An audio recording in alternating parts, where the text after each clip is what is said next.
السلام عليكم ورحمة الله وبركاته. أعوذ بالله من الشيطان الرجيم.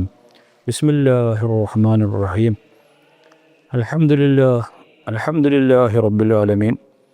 اللهم صل وسلم وبارك على رسولك سيدنا محمد وعلى آله وأصحابه سيدنا محمد عدد خلقك ورضا نفسك وزنة عرشك ومداد كلماتك أما بعد.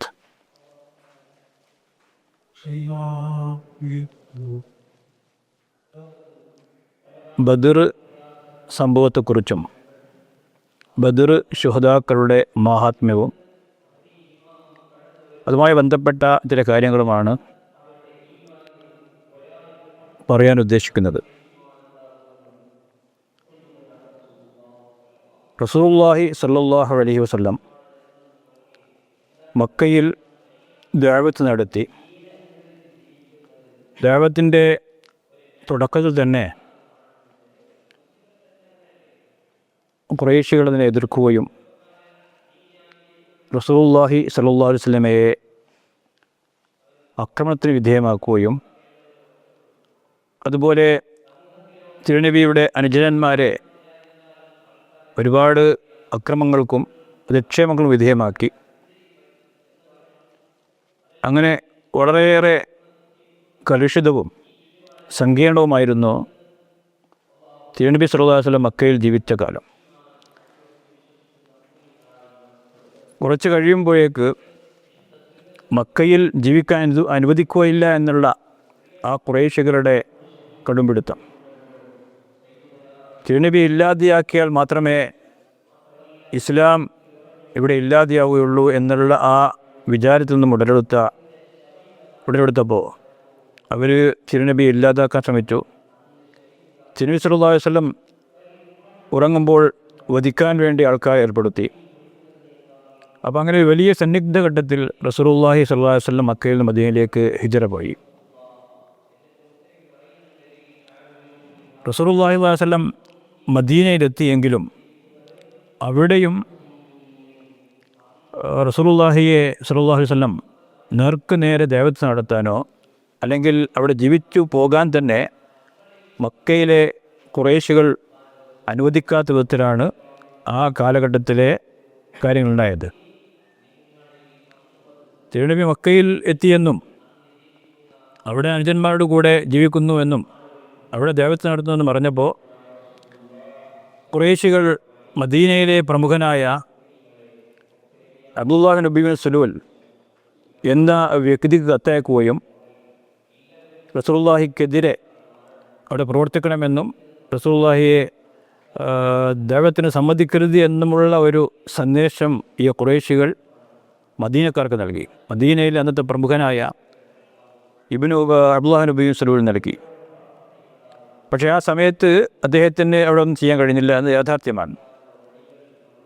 അപ്പോൾ ഞാൻ പറഞ്ഞു വന്നത്, മക്കയിൽ നിന്ന് തിരുനബി മദീനയിലെത്തിയെങ്കിലും അവിടെയും ഖുറൈശികൾ തിരുനബിയെ ദഅവത്തിന് അനുവദിക്കാതിരിക്കണം എന്നുള്ള ഒരു തീരുമാനത്താണ് ഉണ്ടായത്. അതുകൊണ്ട് തന്നെ മദീനയിലെ അനുചരന്മാർ തിരുനബി സല്ലല്ലാഹു അലൈഹി വസല്ലമയും സ്വഹാബികളും മക്കയിലെ ആ ഖുറൈശികളുമായി ബന്ധപ്പെട്ടുകൊണ്ട് പ്രശ്നത്തിൽ തന്നെയായിരുന്നു. അതിനാൽ തന്നെ റസൂലുള്ളാഹി സ്വല്ലല്ലാഹു അലൈഹി വസല്ലം മദീനയുടെ കാര്യങ്ങൾ പഠിക്കാനും മദീനയുടെ അതിരുകൾ അതുപോലെ പിന്നെ അവിടെയുള്ള അതിൻ്റെ സ്വഭാവങ്ങളൊക്കെ മനസ്സിലാക്കാൻ വേണ്ടി പലപ്പോഴായിട്ട് തിരുനബി സല്ലല്ലാഹു അലൈഹി വസല്ലം തൻ്റെ അനുയായികളെ മദീനയുടെ പല ഭാഗത്തേക്ക് അയക്കാറുണ്ട്. സിരിയത്ത് എന്നതിന് പറയുന്നു. അതിന് പല ഉദ്ദേശങ്ങളുണ്ടായിരുന്നു. ഒരു ഉദ്ദേശം മദീനയുടെ അതിരുകളും മറ്റും പഠിക്കുക, വഴിയോരങ്ങൾ പഠിക്കുക എന്ന വിഷയമാണ്. മദീനയുടെ പാതകളും അതിലെ പ്രവേശന കവാടങ്ങളൊക്കെ മനസ്സിലാക്കുക എന്ന വിഷയത്തിന് വേണ്ടി. മറ്റൊന്ന്, മുസ്ലിം സമൂഹം ശക്തർ തന്നെയാണ്, അഖ്വിയ ആണ്. അവർ മദീനയിൽ വന്ന് ദുർബലരായി കിടക്കുകയല്ല എന്നുള്ള ഒരു കാര്യം ജനങ്ങൾക്ക് ബോധ്യപ്പെടുത്തുക എന്നതുകൂടി ഈ ഒരു ശരീഅത്തുകളെ നിയോഗിക്കുന്നതിൻ്റെ പിന്നിലുണ്ട്. അങ്ങനെ ഒരുപാട് ശരീഅത്തുകൾ അയച്ചിട്ടുണ്ട്. ഹിജ്റ 1-ാം വർഷം റമദാനിൽ സൈഫുൽ ബഹർ പ്രദേശത്തേക്ക്, ഷവ്വാലിൽ റാബഗ് എന്ന സ്ഥലത്ത്, ദുൽഖഅദയിൽ അൽ ഹറാർ, അതുപോലെ അബവാ, ഗസ്വത്ത് ബുവാത്ത്, ഇതൊക്കെ ഗസ്വത്ത് സൈഫുൽ ബഹർ, ഗസ്വത്ത് റാബഗ് എന്നൊക്കെ അറിയപ്പെടുന്നു.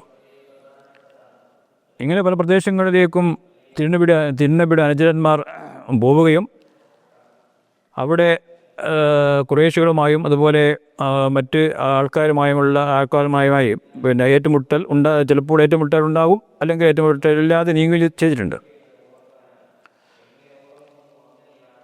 പലപ്പോഴും മുസ്ലിം സമൂഹത്തിൻ്റെ ഒട്ടകങ്ങളെയും സമ്പത്തുകളെയും ഖുറൈശികൾപ്പെട്ട ആൾക്കാർ പിടിച്ചു കൊണ്ടുപോകാൻ നോക്കാറുണ്ട്. ഗസ്വത്ത് ബദർ ഊല എന്ന ഒരു സംഭവമുണ്ട് ചരിത്രത്തിൽ. ഖുർസുബിൻ ജാബിർ പിന്നീട് വിശ്വസിച്ചു റളിയല്ലാഹു അൻഹു. അദ്ദേഹത്തിൻ്റെ നേതൃത്വത്തിൽ വന്ന ഒരു സംഘം മുസ്ലിങ്ങളുടെ ഒട്ടകങ്ങളെയും കന്നുകാലികളെ ആ സമയത്ത് അപഹരിച്ചു കൊണ്ടുപോവുകയുണ്ടായി. ഇങ്ങനെ മദീനയിൽ ജീവിക്കുന്ന തിരുനബി സല്ലല്ലാഹു അലൈഹി വസല്ലമയും അതുപോലെ മക്കയിലെ ആൾക്കാരും തമ്മിൽ ഇടയ്ക്കിടെ ചില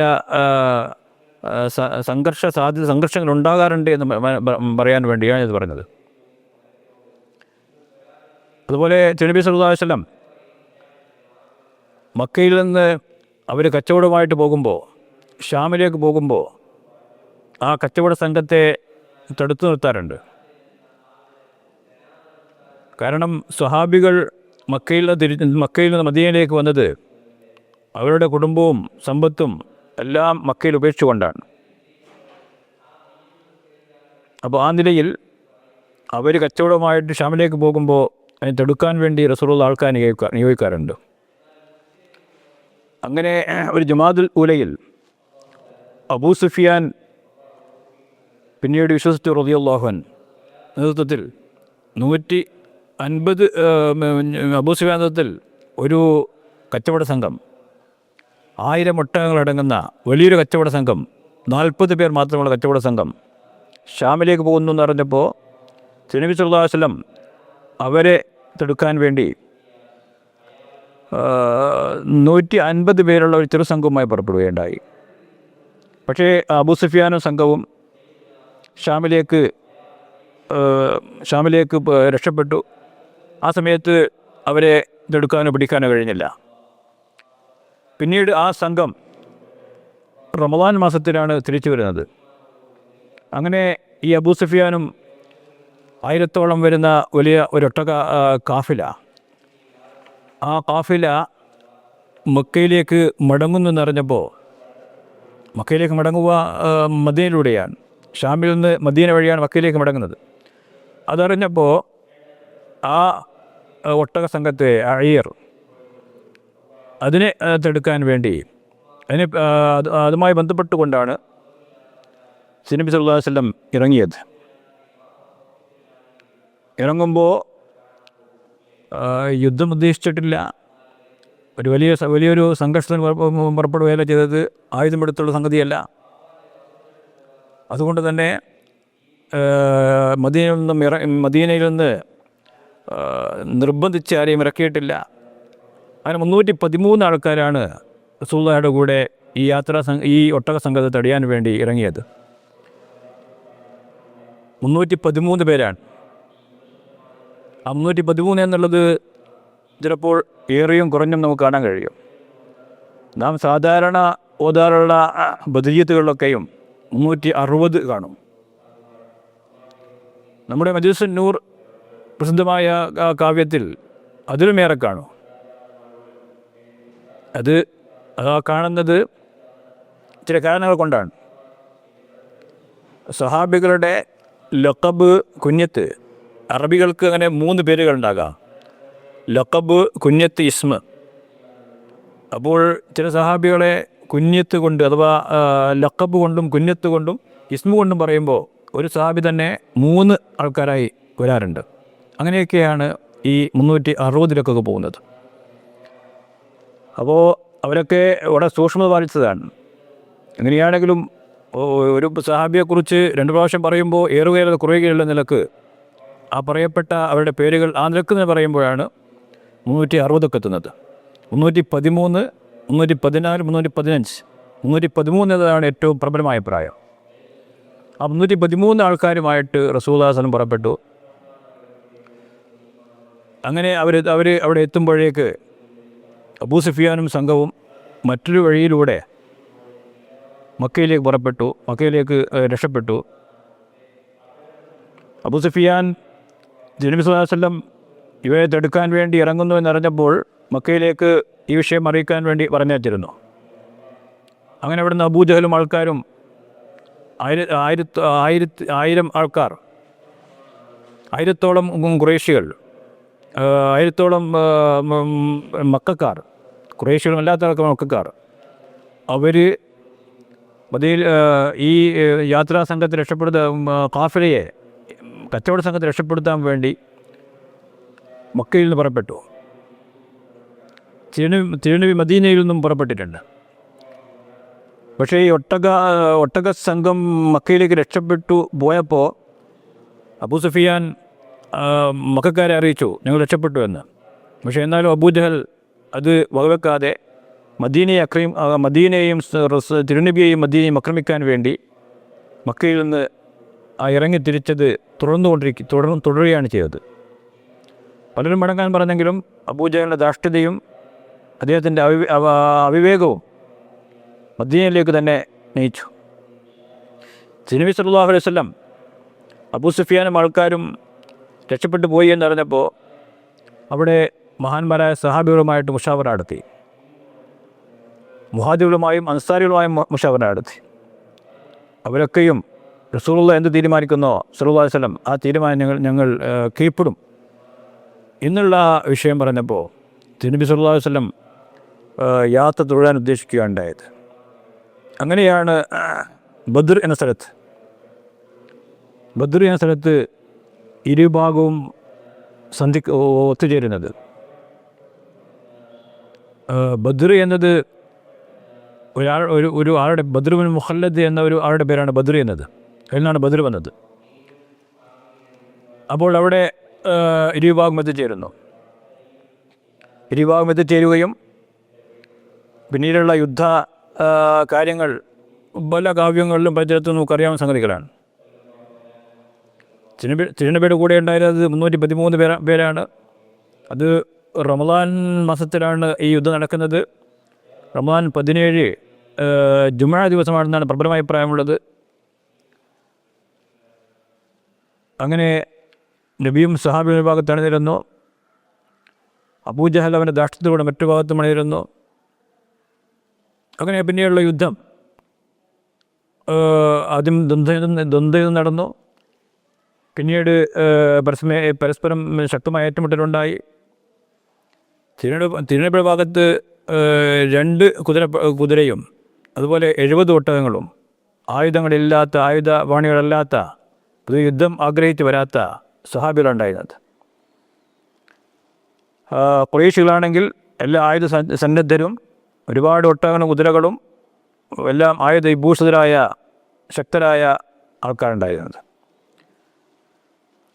പക്ഷേ തിരുനബി സല്ലല്ലാഹു അലൈഹി വസല്ലമയുടെ ദുആ, തിരുനബി സല്ലല്ലാഹു അലൈഹി വസല്ലം പറഞ്ഞു, ഈ ഒരു സംഘം ഇവിടെ ഇല്ലാതെയാവുകയാണെങ്കിൽ ലാ തുഅബദ്, ഇനി അങ്ങോട്ട് ഇബാദത്ത് ചെയ്യപ്പെടുക എന്ന വിഷയമുണ്ടാകുകയില്ലല്ലോ എന്ന് അള്ളാഹുവിനോട് വളരെ കേണപേക്ഷിച്ചു കൊണ്ടിരുന്നൊരു ഘട്ടമാണത്.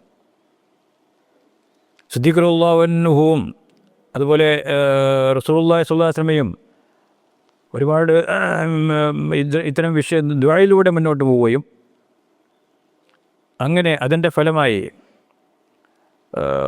ബദ്രിൽ മലക്കുകൾ ഇറങ്ങുകയും ചെയ്തു. മറ്റു യുദ്ധങ്ങൾ മലക്കുകൾ ഇറങ്ങിയിട്ടുണ്ട്, പക്ഷേ നേരിട്ട് യുദ്ധം ചെയ്തത് ബദ്രിലാണ്. അന്നി മുമിദ്ദുക്കും ബി അൽഫിൻ മിനൽ മലായികത്തി മുർദിഫീൻ എന്ന് ഖുർആൻ പറഞ്ഞു. 1000 മലക്കുകൾ ബദ്രിൽ ഇറങ്ങി. അതിലവർ ബദ്രിൽ മലക്കുകൾ നേരിട്ട് പങ്കെടുത്തു. ഹുനൈനിലും മറ്റു പല ഘട്ടങ്ങളിലും ബദ്രിൽ ഇറങ്ങിയെങ്കിലും അത് ഒരു അംഗബലം കൂട്ടുക എന്ന നിലക്കുള്ള ആ നിലക്കും അതുപോലെ ശക്തി പകരുക എന്ന നിലക്കുമല്ലാതെ യുദ്ധത്തിൽ നേരിട്ട് പങ്കെടുത്തില്ല. ബദ്രിൽ നേരിട്ട് പങ്കെടുത്തു. അബിശ്ശിർ യാ അബൂബക്കർ ഹാദാ ജിബ്രീൽ എന്ന് ഇതിന് പറഞ്ഞിട്ടുണ്ട്. ഇതാ ജിബ്രീൽ വന്നു കഴിഞ്ഞു. ജിബ്രീൽ അലൈഹി സ്വലാത്തു വസ്സലാമിൻ്റെ കൂടെ 1000 മലക്കുകളും നേരിട്ട് ബദറിൽ പങ്കെടുത്തു. അപ്പോൾ അങ്ങനെ ശക്തമായ പോരാട്ടങ്ങൾ നടന്നപ്പോൾ ആ പോരാട്ടങ്ങൾക്കൊടുവിൽ 14 പേർ ഷഹീദായി മുസ്ലിം ഭാഗത്ത് നിന്ന്. അതുപോലെ അബൂ ജഹൽ ഉൾപ്പെടെ 70 ആൾക്കാർ ഖുറൈശ് മറുപക്ഷത്തും കൊല്ലപ്പെട്ടു. 70 ആൾക്കാർ ബന്ദിയായി പിടിക്കപ്പെട്ടു. ആ കൊല്ലപ്പെട്ട 70 കൊല്ലപ്പെട്ടവരെയൊക്കെയും ഖലീബ് എന്ന ഒരു കിണറിലേക്ക് ആണ് ഇടപെട്ടത്. അങ്ങനെ യുദ്ധം പര്യവസാനിച്ചപ്പോൾ ആ യുദ്ധം പര്യവസാനിക്കുകയും നബി സല്ലല്ലാഹു അലൈഹി വസല്ലം 3 ദിവസം ഇവിടെ തങ്ങുകയും ചെയ്തു. പിന്നീട് മദീനയിലേക്ക് മടങ്ങി. ഇതാണ് ബദർ യുദ്ധത്തിൻ്റെ ഒരു ആകത്തുക.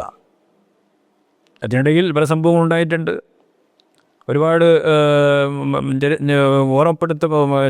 അവിസ്മരണീയമായ അനുഭവങ്ങൾ സഹാബികൾക്കുണ്ടായിട്ടുണ്ട്. പല അത്ഭുതങ്ങൾ നടന്നിട്ടുണ്ട്. അതൊക്കെ ചെറുതുലയപ്പെടുത്ത സംഗതികളാണ്. അപ്പോൾ ഈ യുദ്ധം നടന്നത് റമദാൻ 17-നാണ്. അതാണ് നമ്മുടെ റമദാൻ 17-ാം ദിവസം ബദർ ശുഹദാക്കൾ സ്മരിച്ചുകൊണ്ടിരിക്കുന്നത്. ബദർ ശുഹദാക്കൾ അവരെക്കുറിച്ചാണ് പ്രത്യേകിച്ച് പറയാനുള്ളത്. അഫ്ദുൽ മുസ്ലിമീൻ, മുസ്ലിങ്ങൾ ഏറ്റവും ശ്രേഷ്ഠമായ ആൾക്കാരാണ് ബദർ ശുഹദാക്കൾ. ബദ്രിയൻ എന്നുള്ളത് വലിയൊരു പ്രമുഖമായ ഒരു ഐഡൻറ്റിറ്റിയാണ്. മഹാന്മാരായ ഹദീസുകളും മറ്റും ഹദീസുകൾ പറയുമ്പോഴും അതുപോലെ ഇവരുടെ പേരുകൾ പറയുമ്പോൾ വക്കാന ബദ്രിയൻ, വക്കാന അബൂഹ ബദ്രിയ എന്നൊക്കെ പറയാറുണ്ട്. അദ്ദേഹം ബദ്രിയ എന്ന് പറയാറുണ്ട്. കാരണം ഏറ്റവും ശ്രേഷ്ഠമായ ഒരുപാട് മഹത്വങ്ങളുള്ള വിഭാഗമാണ് ബദർ ശുഹദാക്കൾ. അത് നമുക്കറിയാം. പൊതുവേ നാം ബദർ ശുഹദാക്കളുടെ പേരുകൾ പറയാറുണ്ട്. പ്രത്യേകിച്ച് നമുക്ക് മനസ്സിലാക്കാനുള്ളത് ശുഹദാ എന്ന് പറഞ്ഞാൽ വലിയ സ്ഥാനമുള്ള ആൾക്കാരാണ്. വലാ തഹ്സബ്ബന്നല്ലദീന ഖുതിലൂ ഫീ സബീലില്ലാഹി അംവാതൻ ബൽ അഹ്യാഉൻ ഇൻദ റബ്ബിഹിം യുർസഖൂൻ. ഖുർആൻ നസ്സായി പറഞ്ഞ പ്രത്യേകമായി എടുത്തു പറഞ്ഞ കാര്യമാണ്. നിങ്ങൾ അള്ളാഹുവിൻ്റെ മാർഗ്ഗത്തിൽ കൊല്ലപ്പെട്ട ആൾക്കാരെക്കുറിച്ച് മരിച്ചവരെന്ന് പറയരുത്. അവർ ജീവിച്ചിരിക്കുന്നവരാണ്. അവർക്ക് രിസ്ക് നൽകപ്പെടുന്നു എന്ന് ഖുർആൻ വ്യക്തമായി പറയുകയാണ്. മറ്റൊരിടത്തും പറഞ്ഞിട്ടുണ്ട് വലാ തഖൂലു, നിങ്ങൾ പറയരുതെന്ന് പറഞ്ഞു. വലാ തഖൂലു ലിമൻ യുഖ്തലു ഫീ സബീലില്ലാഹി അംവാത്ത് എന്ന് പറയുന്നതാണ്. അപ്പോൾ 2 ആയത്തുകളിലായിട്ട് ഈ ശുഹദായിൻ്റെ പ്രാധാന്യം ഖുർആൻ എടുത്ത് പറയുന്നുണ്ട്. ആ ശുഹദാക്കൾ ഏറ്റവും പ്രമുഖരും ഏറ്റവും ശ്രേഷ്ഠരും ബദർ ശുഹദാക്കൾ എന്ന് പറയാനില്ല. അപ്പോൾ അതുകൊണ്ട് തന്നെ ബദർ ശുഹദാക്കൾ ആദരിക്കപ്പെടേണ്ടവരാണ്. അവർ അഹ്യാഉൻ ഇൻദ റബ്ബിഹിം യുർസഖൂൻ എന്ന് പറയുന്നവരിൽപ്പെട്ടവരാണെന്നത് സംശയമൊന്നുമില്ല. നമ്മുടെ മഹാന്മാരായ സലഫുസ്സാലികളൊക്കെയും അതുകൊണ്ട് തന്നെയാണ് ബദർ ശുഹദാക്കളെ കൊണ്ട് തവസ്സുൽ ചെയ്യുകയും അവരുടെ പേരുകൾ പറയുകയും അദ്ദുആ മുസ്തജാബുൻ ഇൻദ ദിക്രി അഹ്ലി ബദർ എന്ന് പറയുന്നത് അതുകൊണ്ടാണ്. അഹ്ലു ബദറിനെ കുറിച്ച് പറയുന്ന ഘട്ടത്തിൽ ദുആ ഉത്തരം ചെയ്യപ്പെടുമെന്ന് വരെ പറഞ്ഞിട്ടുണ്ട്. നമ്മുടെ കിതാബുകൾ കാണാമത്. അപ്പോൾ അതാണ് നമ്മുടെ മഹാന്മാരായ മുൻഗാമികളൊക്കെയും അസ്മാഉ ബദർ ചൊല്ലുക എന്ന വിഷയം നിത്യമാക്കിയത്. അപ്പോൾ നാം മനസ്സിലാക്കേണ്ടത് ഈ ബദർ ശുഹദാക്കളുടെ പ്രാധാന്യവും അതുപോലെ ബദർ യുദ്ധത്തിൻ്റെ പ്രാധാന്യം. പിന്നെ ഇസ്ലാമിക യുദ്ധം എന്ന് പറയുന്നത് നേരത്തെ പറഞ്ഞതുപോലെ യുദ്ധത്തിനല്ല ഇറങ്ങിയത്.